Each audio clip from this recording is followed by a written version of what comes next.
एक विशाल चट्टान को बाहर से देखने पर आपको सिर्फ पहाड़ दिखाई देता है, लेकिन उसी चट्टान को काट कर बनाई गई है बुद्ध की गुफाएं, भगवान शिव का विशाल कैलाश मंदिर और जैन तीर्थंकरों की प्रतिमाएं। एक ऐसा ऐतिहासिक परिसर जहां बौद्ध, हिंदू और जैन परंपराओं की कला एक ही क्षेत्र में दिखाई देती है। ये है एलोरा की गुफाएं, जो महाराष्ट्र के वर्तमान छत्रपति संभाजीनगर जिले के वेरूल क्षेत्र में स्थित है। यहाँ बेसाल्ट की चट्टानों को काटकर 34 प्रमुख गुफाएं बनाई गईं, जो लगभग 2 किलोमीटर से अधिक क्षेत्र में फैली है।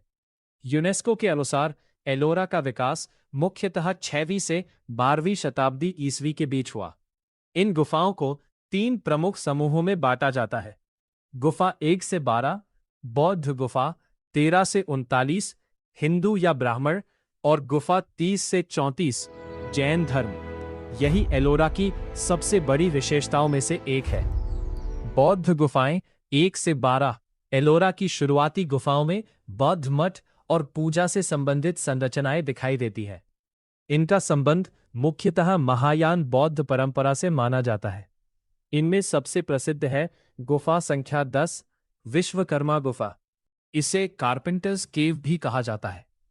यह एक शानदार चैत्यगृह है, जिसमें पत्थर की वास्तुकला में लकड़ी जैसी संरचनात्मक शैली का प्रभाव दिखाई देता है। यहाँ विशाल बुद्ध प्रतिमा भी मौजूद है। इसके अलावा गुफा 11 और 12 महत्वपूर्ण बौद्ध मठ है। गुफा 12 को 3 ताल कहा जाता है और ये 3 मंजिला विशाल मठीय संरचना है। एलोरा का सबसे बड़ा आकर्षण गुफा संख्या 16, यही है कैलाश मंदिर। यह भगवान शिव को समर्पित एक विशाल एकाश्म यानी मोनोलिथिक मंदिर है। सबसे अद्भुत बात यह है कि इसे अलग अलग पत्थरों को जोड़कर नहीं बनाया गया, बल्कि एक विशाल चट्टान को काटकर मंदिर का पूरा ढांचा निकाला गया। यानी शिल्पकारों को पहले से तय करना पड़ता था कि कहाँ पत्थर हटाना है और कहाँ बचाना है। इसी अद्भुत तकनीक के कारण कैलाश मंदिर भारतीय शैलकट वास्तुकला की महान उपलब्धियों में गिना जाता है। यूनेस्को के अनुसार इसे राष्ट्रकूट शासक कृष्ण प्रथम के शासनकाल लगभग 757 से 783 ईस्वी से जोड़ा जाता है।